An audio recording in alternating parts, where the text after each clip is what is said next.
Yu-Gi-Oh! In 2020 has probably given us some of the best Yu-Gi-Oh! We have ever had. And I sound like a broken tape recorder because every format seems to get better than the last.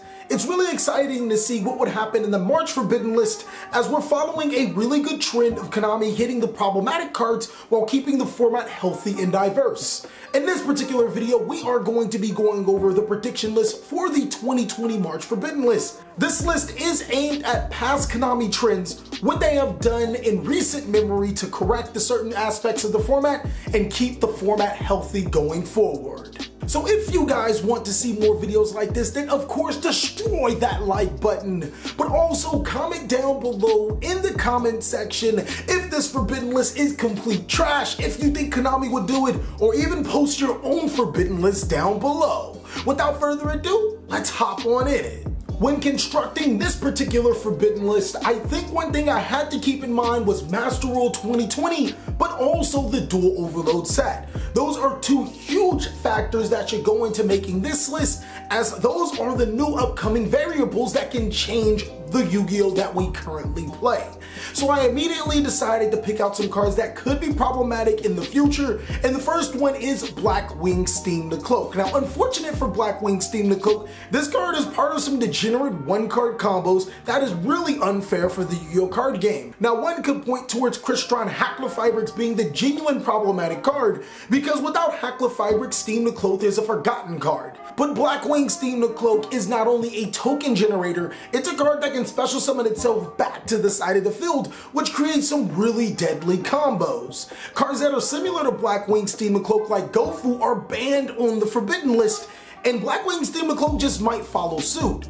It's unfortunate that this card has to be hit on the Forbidden list because I think some of the Hacklefibrix combos are cool, but then at the same time you get some really degenerate combos with this card, so unfortunately it has to be a card to go. Another card in this prediction list is Artifact Scythe. Now, Artifact Scythe was a very fun card to play. It was fairly balanced until, again, the Duel Overload set. You can all blame this on Artifact Dagda giving you easy access to Artifact Scythe, but then you can blame it on cards like Tornado Dragon or even DDD King Kali Yuga, which allows you to destroy your own spell and trap cards. Peep out the combo is that you have instant access to your Artifact Scythe. All you have to do is summon 2 monsters and then 2 additional monsters, which unfortunately, in a Yu-Gi-Oh! Card game like this, it's really easy to summon monsters to completely lock your opponent out of playing Yu-Gi-Oh! From the extra deck. Now, the reason why this is so problematic is because Yu-Gi-Oh! Is built on the extra deck. I do think that there still needs to be a balance of decks that take advantage of other decks that do play with the extra deck, as well as decks that don't play the extra deck at all and are really powerful, but Artifact Scythe takes this to another level because it has that Vanity's Emptiness-like effect.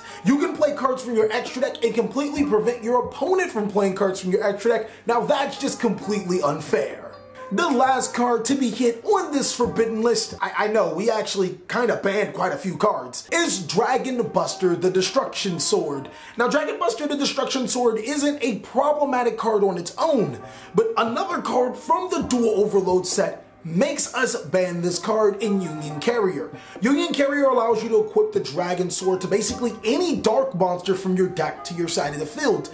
And while Dragon Buster is on the field, your opponent cannot special summon monsters from the extra deck. Now, this card is a little bit easier to out than Artifact Scythe because Artifact Scythe has a lingering effect, meaning that if it goes off the field, you still can't special summon from the extra deck.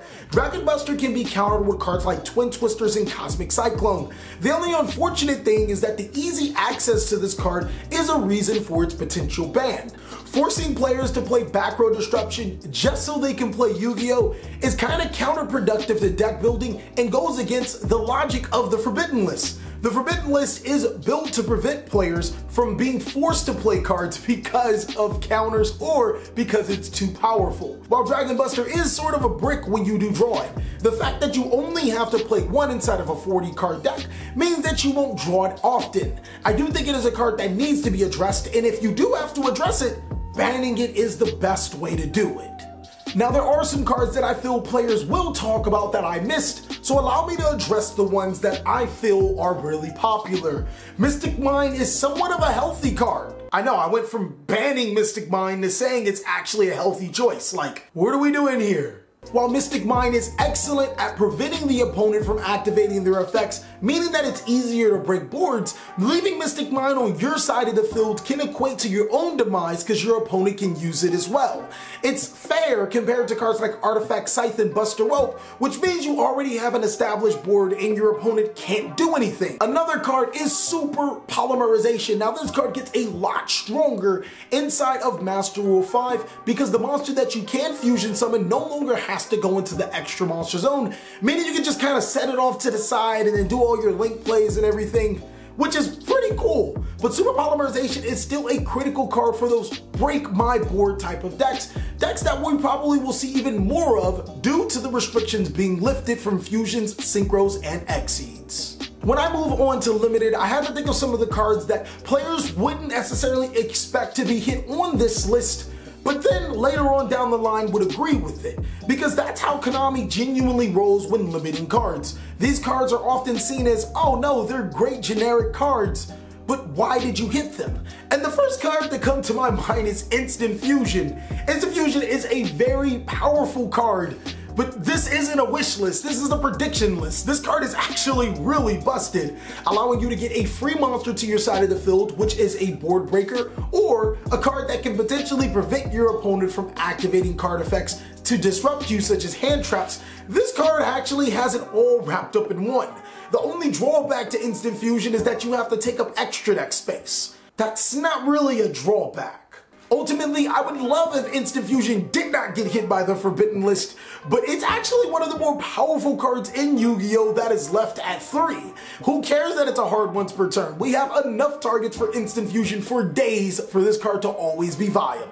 Scrap Recycler would have to be another card to be hit on the Forbidden List, not because it's a busted card, but because of the same reasons of Instant Fusion. This card is just a complete enabler, getting you a free Curious or Apollosa to your side of the field, and the only thing you have to play is pretty much 3 Scrap Recycler. This card is low-key busted and doesn't necessarily fit the Scrap archetype more than it fits Spirals and other decks alike. Scrap Recycler also falls in the line with cards like Armageddon Knight and Dark Gruffer, being a summon to be able to send cards from your deck to your graveyard. Now this card may be a little more specific than both of the other cards mentioned. Not really, because Scrap Recycler can potentially get you a draw 1 and can send any machine monster from the deck to the graveyard.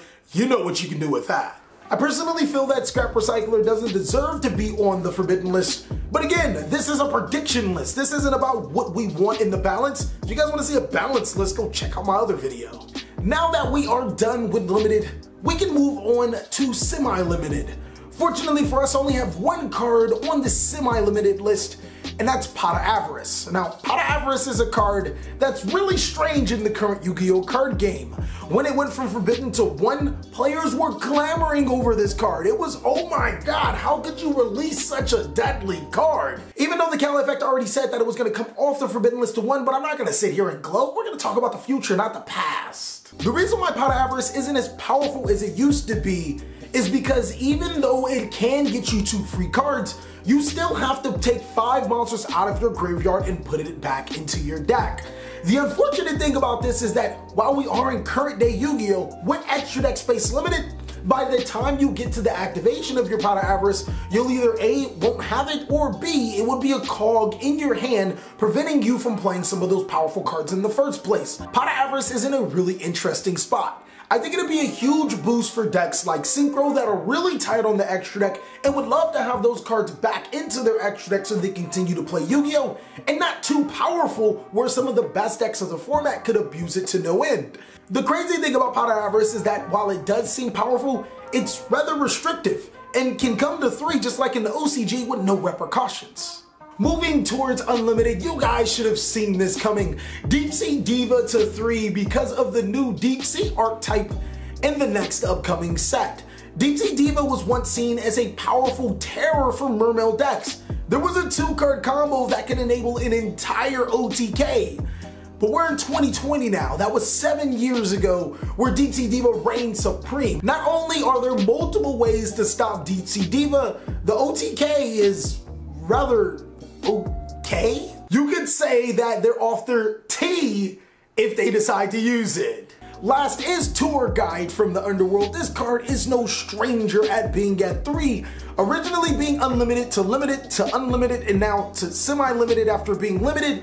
This card deserves to be at 3 for a myriad of reasons. The first reason is that everyone loves Tour Guide. The second is because it's okay at best. Tour from the Underworld is a natural progression of the Forbidden List. Cards go from banned to limited to semi-limited to unlimited over time, and this would be one of them. It does help the Burning Abyss and Unchained decks, which could be pretty healthy in a format that accepts diversity. Well, that's pretty much it for the entire prediction list that I have for you guys. Of course, I know my prediction list sucks to some of you guys. Go ahead and post down below in the comment section what would you change or your own prediction list. For the people that actually like this prediction list, go ahead and post your favorite cards or some additions that you would make. I hope you guys are staying safe out there. While Yu-Gi-Oh! May not be in our future in main events, I promise you guys, we're gonna make as much content as possible so you guys can still enjoy the card game that you love. I hope you guys are having an amazing day, like I am.